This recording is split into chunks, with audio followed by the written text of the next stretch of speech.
Madam Vice President Kamala Harris, thank you for being here. Thanks for having me, Alex. It's really great to be here. We are 1 month out from the election. My audience is basically just and gay guys. Why should they vote for you? I think it's simple. Vote for me and you'll have the first husband chief. Or vote for Donald Trump and no more abortions. I love that you just called yourself in chief.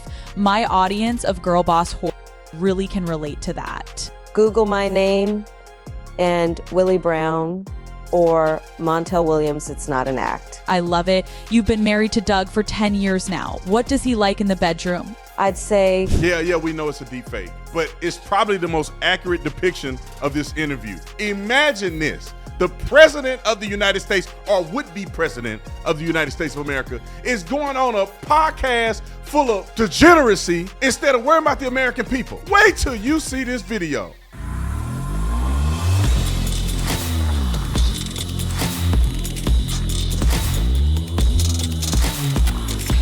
Brought to you by Carnivore Snacks. Brought to you by Carnivore Snacks. Ladies and gentlemen, I'm supposed to have the snack bags I can sit up, but I can't because they gone. Every time I get them, I'm just running through these snacks because they're really that good. And let me just tell you this. It's only 2 ingredients, which I love, because at this point in stage of my life, like many of you, I need to be healthy, man. I can't be snacking on junk. So real Redmond salt and meat. That's it. 2 ingredients. No additives. None of that seasoning or needless marinades to weigh down the product. You get what you pay for. You want beef, you want ribeye, you're going to get ribeye. 100% grass-fed and finished. These snacks are incredible. And I have to say, because I have 2 up here, the Wagyu. I was thinking that the Wagyu would be better than the ribeye, but no, the ribeye is my favorite. Look at this. Look at that. You get a piece of meat like this. Look at that fat on there. That's what I like. I like that fat right there. Like when I cook that ribeye on the grill, I like that fat right around the edges. You bite into it, it's juicy, and you know it's made real good because you got a little soot, got a little juice on your hands. It's not some dry jerky that you chew on and want to spit it out. So make sure you use Tatum as a discount code to get 15% off. You can pay full price if you want to, but I know y'all want to get a discount. So 15% off, use code Tatum. Link is in the description section. Like and subscribe to the channel. Make sure you hit the bell so you get notification anytime I go live and make a video. Y'all already know what to do. Let's get into this. Ladies and gentlemen and ladies, y'all heard the deep fake, which I'm telling you it's a deep fake because we know that, you know, they put the deep fakes together, whatever.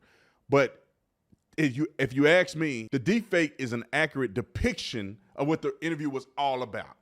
Now, Kamala Harris decided to go on this girl's podcast. Let me show y'all, before we started, call her daddy. Let me show you the type of videos that this girl is putting out, and the president or would-be president of the United States of America is making a decision to go on this podcast. All right, look at this video. This one right here above my head to the right. It'll be my right, your left. Meeting my husband's hall pass.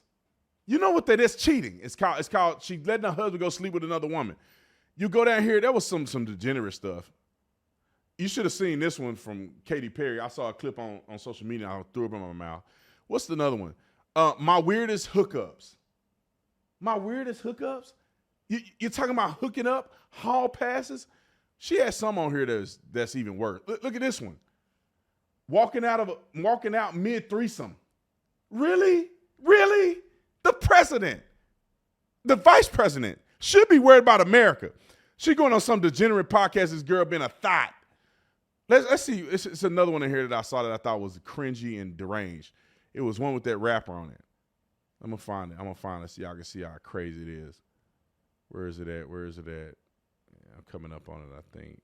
Right here. No. It's another one. Talking about strip clubs, and it's another rapper on here, raunchy. Viewer discretion is advised. Here, right here. Stop chewing on my...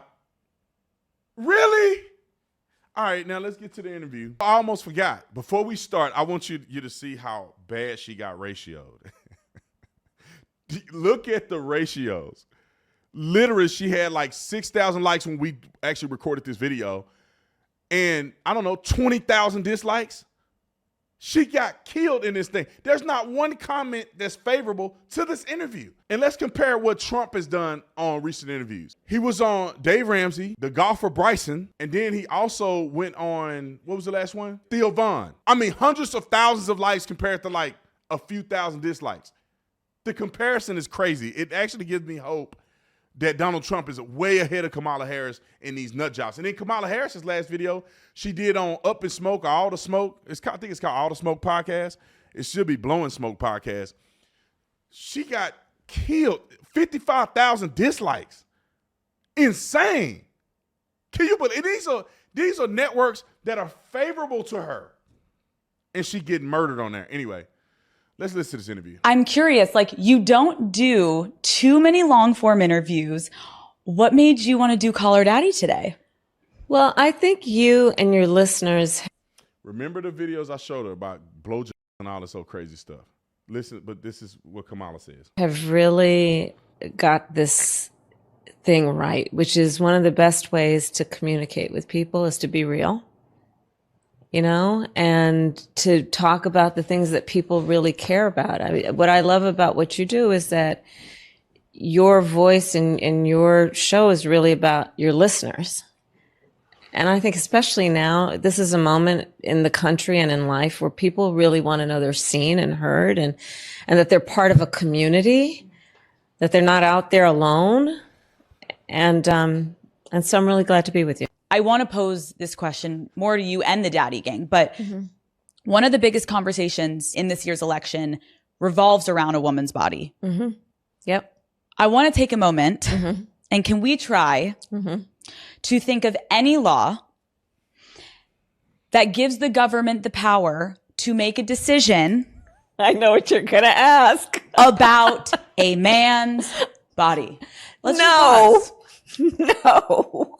Is there any law? No. Okay. It's called a draft. Have you ever heard of the draft, Kamala? You in the government. You are in the executive branch of the government, the commander-in-chief.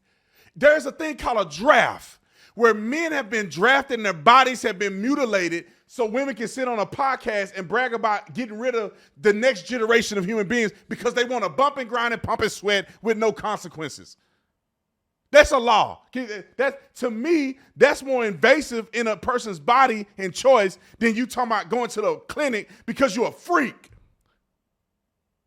Because you want to do a freak off. Don't get me started on this. I can't stand women. Y'all making women look bad. You can't be that stupid. Girl, before you talk to Kamala Harris, do a little research and make sure there's nothing in place that will be comparable to men and their body and choices. You could have looked up the draft. It took 3 seconds to figure that out. Oh, let them finish. God dang, you already stupid. No. No. I do want to clarify something. In the debate, former President Trump claimed that some states are executing babies after birth. Can you just clarify? That is not happening anywhere in the United States. It is not happening, and it's a lie. It's a bold-faced lie that he is suggesting that. Can you imagine? He is suggesting that women in their 9th month of pregnancy are electing to have an abortion. Are you kidding? That is so outrageously inaccurate, and it's so insulting to suggest that would be happening and that women would be doing that.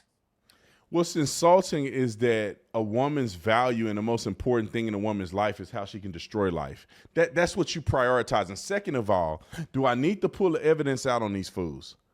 They are doing this, especially when women have a botched, you know what, they let the baby just lay there on the table and expire. They give no aid. They don't have to by law.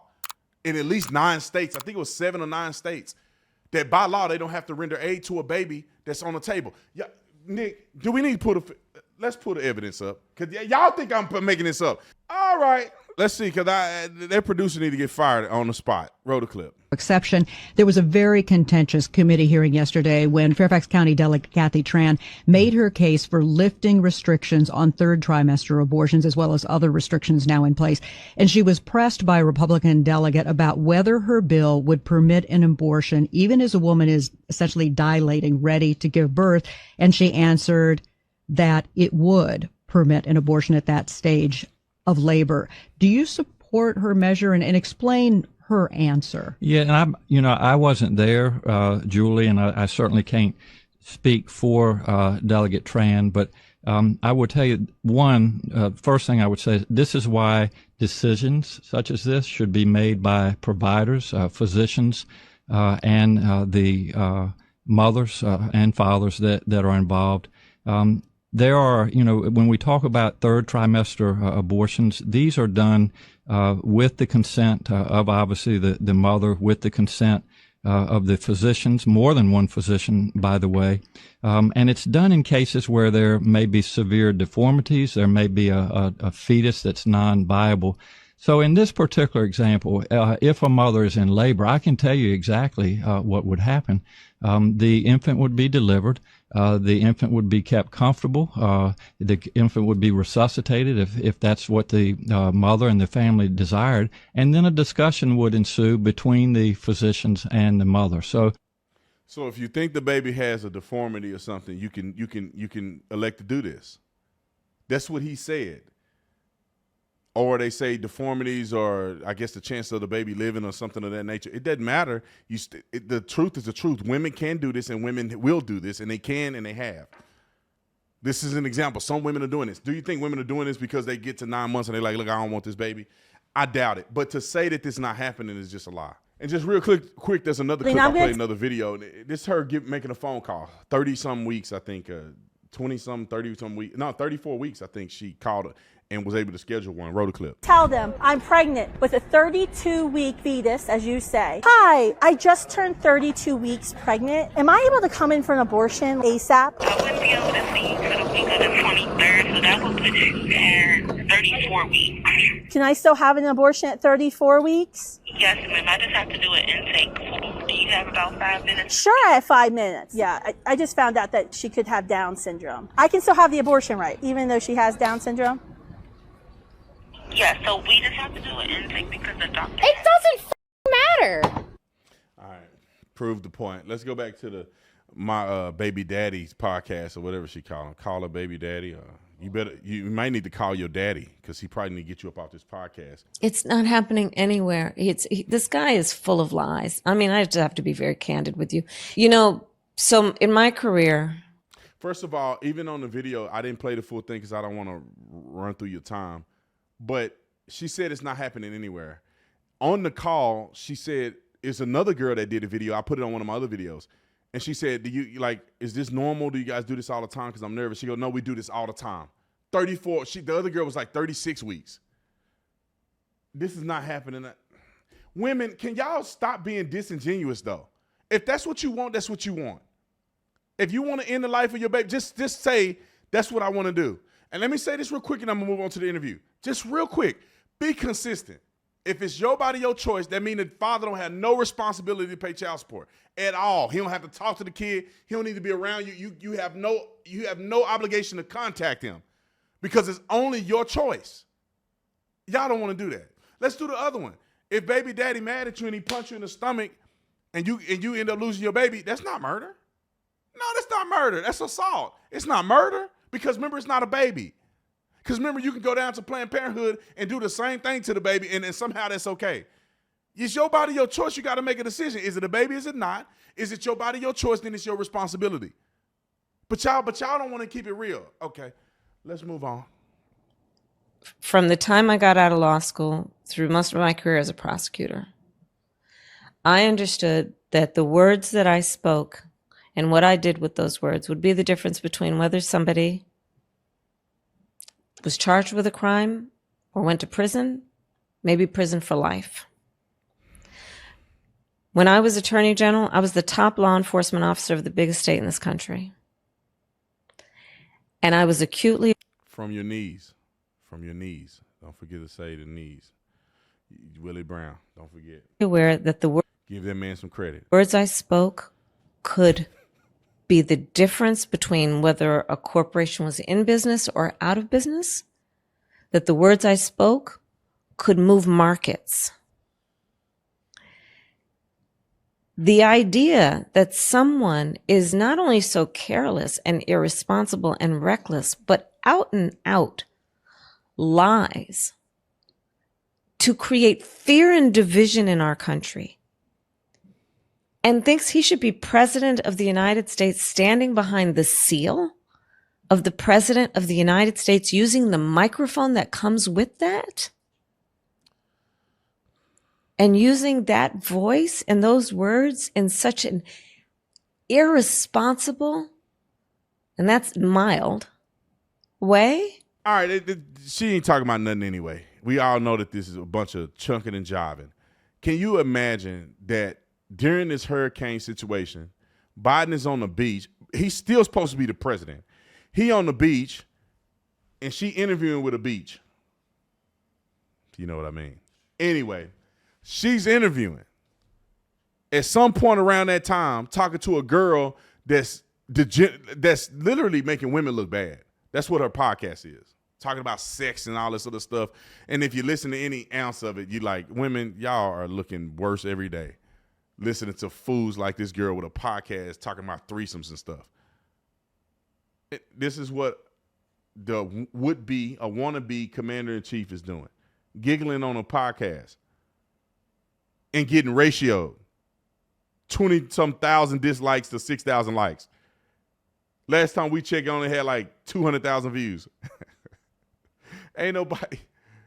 Okay. All right. I'm going to let y'all be the judge, man. I'll see y'all the next one, man. I'm out.